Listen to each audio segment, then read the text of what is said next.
आचार्य दिव्यत्रिवर्णिगले शरणं जय Sriman Narayana इवाड़ page number 40 19వ పాసరం 40 పేజీలో 2వ పాసరం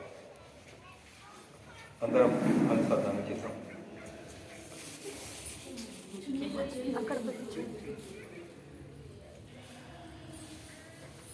குத்து விளக்கு எரிய கோட்டுக்கால் கட்டில் மேல்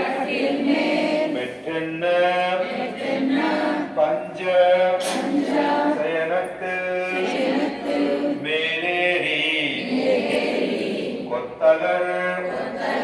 பூங்குயில் நப்பின்னை கொங்கை மேல் வைத்து கிடந்த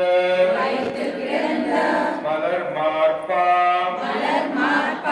வாய் திறவாய் மைத்தடன் கண்ணினாய் நீ யுன் மாடனை எத்தனை போதும் துயிலெழ கொட்டாய்கான் எத்தனை ஏலும் பிரிவாத்த பிள்ளாயா